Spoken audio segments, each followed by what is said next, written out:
Here is 4,000 points for the Defenders of Armageddon. Got a Knight Paladin. We have some Death Corps back here with 2 Earthshaker artillery pieces and 3 heavy mortars. We have 3 Leman Russ demolishers. And we have 3 infantry squads, all in chimeras. 2 of the squads have las cannons and meltas. One of the squads has a missile launcher and a plasma gun. Then we have a shadow sword and a bane blade. For HQ, we've got Yarrick with his bodyguard, and then a command squad, as well as the artillerist, or whatever he's called. Then we have 3 more Leman Russes. One of them's a Vanquisher. The other 2 just normal battle cannons. That one has sponsons and a las cannon.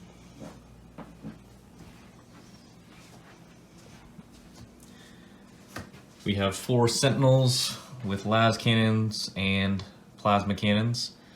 And then we've got a tank commander with multi-melta sponsons, las cannon, and a Punisher. And that's 4,000 points of the Defenders of Armageddon.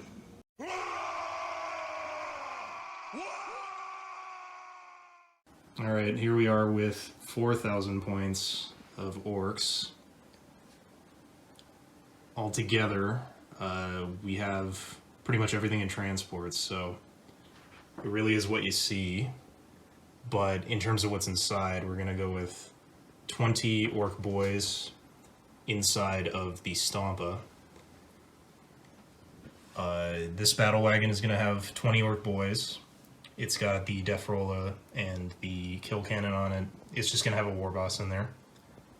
The kill tank is going to be full of mega knobs and a guy with a Wa banner. This one, also 20 boys. The Gorkanaut is going to remain empty. And then we're just going to have a fly wing of 2 Daka jets and the Wazbomb Blastojet. One other thing that I forgot to mention was the custom jobs on some of the vehicles. This guy is going to have the shiny bits, which gives him +1 ballistic skill. He's going to have Fortress, which is +1 to armor saves and a 5-up invuln. And this one is going to have the Slick Tires, which is going to give them +2 to movement and advance. And he's going to have the Super Gatler, which I'm pretty sure you can reroll one of the dice on the number of shots to make sure it doesn't run out of ammo. Oh, and also I forgot to mention him, he's the Mecha Dread.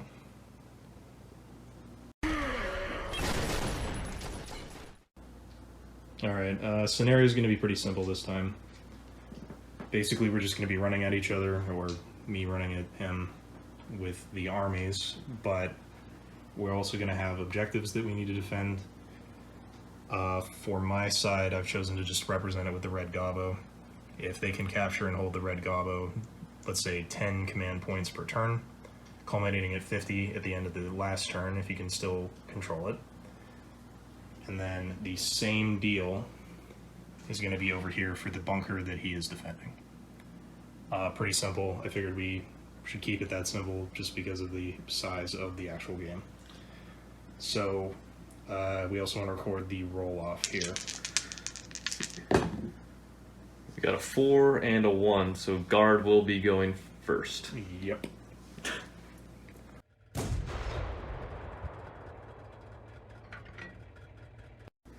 As expected, a small guard movement. The Paladin just moved up a little bit, as well as the Sentinels over here. So we should have a pretty good shooting phase, hopefully. So end of guard turn 1, pretty successful turn. The Shadow Sword and Bane Blade took out the Stompa, with the heavy mortars over there taking out a lot of the boys that came out of the wreckage. The Vanquisher and other battle cannons and las cannons took out a Mecha Dread that was over on that left side.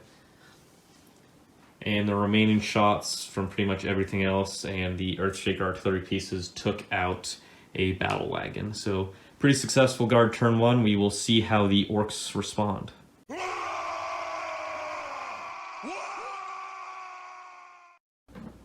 Alright, the Orks kind of have to move up pretty aggressively here. They got battered pretty bad in that last shooting phase for the guard, so Ghazghkull, now that he can actually affect himself with his aura, is going to advance all the way up there, and he got a 6, so he's pretty close to those sentinels. The Dread also followed him up.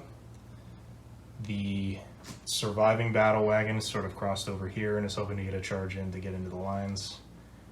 These boys kind of straggling behind. These ones really straggling behind.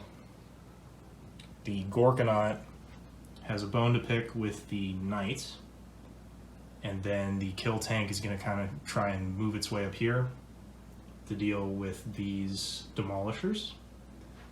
And the flyer wing is going to kind of generally harass the infantry front line and then hopefully get a couple shots in on the Baneblades. Alright, shooting phase was pretty uneventful, but we did manage to clear out most of the front line, leaving it available to be charged. Most of this stuff ended up getting pretty cleared out from the shooting. Other than that, not a whole lot happened other than the kill tank shooting over into the Shadow Sword and doing a decent chunk of damage and a little bit of rocket damage into the Knight. But most of this stuff is going to be happening in the charged phase, so we will get back to you with that. Alright, end of the charge phase. Did quite a bit of damage to the Knight, but didn't quite kill it. I believe it's on about 5 wounds, so it managed to strike back and do a reasonable amount of damage, about 6, to the Gorkanaut, but they are still continuing combat. This guy failed his charge into the Demolishers. He failed his charge into that Chimera, but over here on the other side of the board, Ghazghkull did succeed in his charge into the Armored Sentinel, destroying it, and chose to consolidate into the Scout Sentinel there. Pretty good, but there is a lot of stuff left exposed to get shot at by guard in the next turn.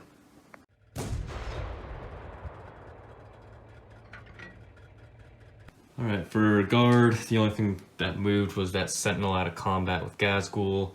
All my infantry squads failed their leadership roles, so they're all gone. So hopefully we'll have another good round of shooting.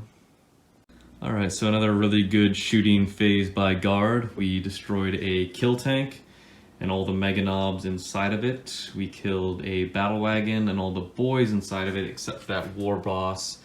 And then we killed another Dread over here. So the Orks really don't have much left. Really his only hope is having Gaz just move in on this flank and just kind of rip some tanks to shreds. He still has all his flyers.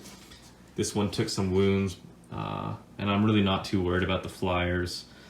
But another really good shooting. These mortars, very good at killing the boys once the transport is killed. And over here, the Paladin is still in combat, so we'll see if he can deal some damage or if he'll die or not. So we'll see you in the next Ork turn.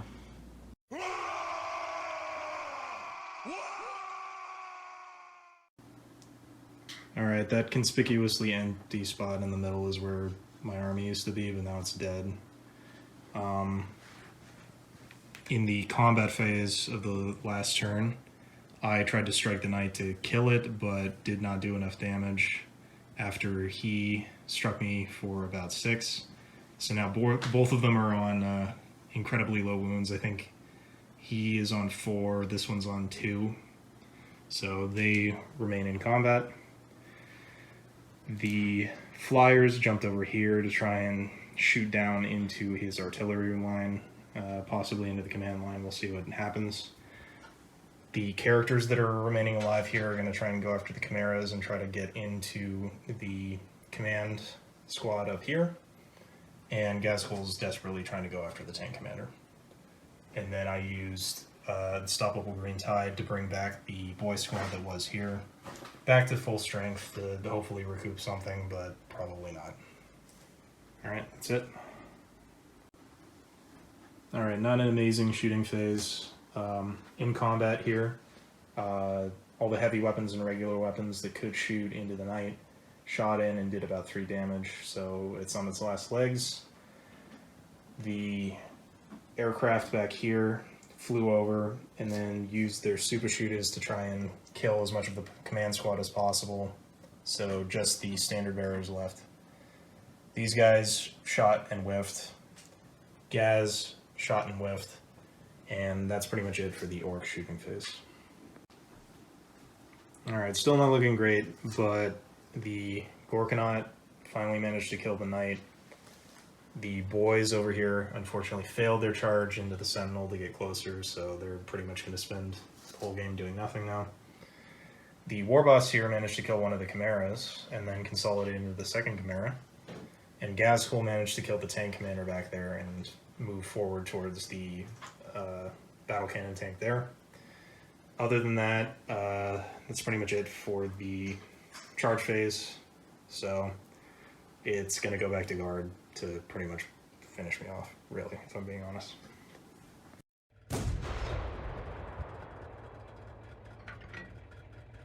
Alright, we killed the Gorkanaut with some Demolisher cannons, one of the Daka jets, and then the war boss and the character right here. We put another 4 wounds on Ghazghkull, so we're looking pretty good. It's definitely going to be a guard victory, but we're just kind of playing it out at this point.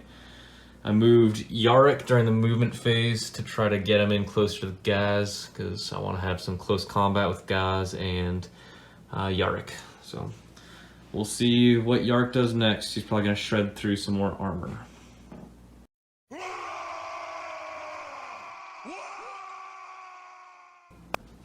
Alright, since it was so short, this time we just decided to do the whole turn as one thing, so the flyers pivoted and flew over here. They really didn't do anything, actually. They shot at a bunch of stuff, but I don't think they did any wounds. Ghazghkull, however, charged the Vanquisher here and managed to kill it to get next to Yarrick. So that is the actual main event. That's the only reason we're still playing, is just to see those two fight. So, see you next turn.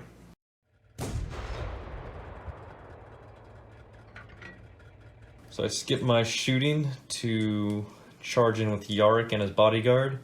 So we'll start with the bodyguard charging. He'll make it with a 6. And with Yarrick, he will also make it with a 6. The bodyguard has 4 attacks. He hits with 3 of them. Gets to reroll this one because of Yarrick. Hits with that one as well. And it's 3s to wound. He makes 3 wounds. So Alright, if he makes 3 wounds at AP -1, then Gaz is going to go to a 3-up. Ooh, he fails 2. Well, Yarrick and Gaz may not even be able to fight, because now I have to make at least one of these 6-ups, because the maul does 2 damage. And I do make 1 6-up. So Ghazghkull is on 1 wound. alright, now Yarrick is gonna hit. He has 3 attacks. Ooh. But he does hate orcs. He hates orcs, so he gets to reroll. There we go. So hitting twice. And then wounding once. Yep. And then Gaz needs to make a 4-up. Which he does. he makes it. There we go. That was the first combat with Yarrick and Ghazghkull.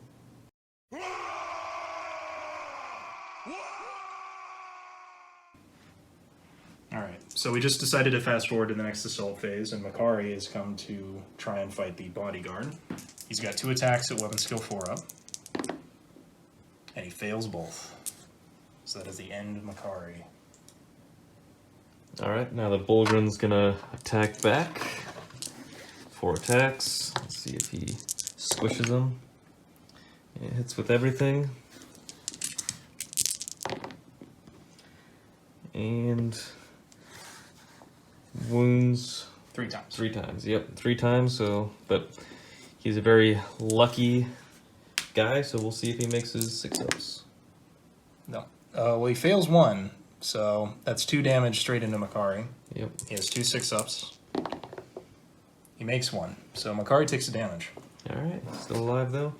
Now Yarrick and Gaz are gonna fight. Yep. So we go back to Ghazghkull first, Yep. I think.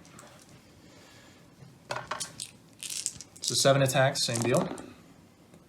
Who misses 3, but he is a Goth, so that 6 generates an extra attack. And then he's going to wound on 2s. Okay, 4 wounds. All right, Yarrick has 4 ups, and he's on his last wound. makes Ooh, them all. Doesn't need it. All right, Yarrick's gonna attack back with his 3 attacks. Hits twice. And he wounds once. All right. Ghazghkull also has a 4-up invuln, which he fails. D3 damage on Yarrick. Let's see if... Oh, you mean Gaz? Sorry, Yarrick's claw has D3 Yeah. damage onto Gaz. Yeah. 3. All right. This could be it. Yeah, this could kill Gaz. All right. Makari's still alive, though, so 6 ups, which he fails. Yarrick has killed Ghazghkull. Poor Gaz. All right, that's the game. So, great, fluffy Armageddon Apocalypse game. Lots of models on the table. And the Orks just couldn't stop the guard firepower, especially with this little battery over here of artillery from the Death Corps. So, hope you enjoyed watching, and thank you for watching.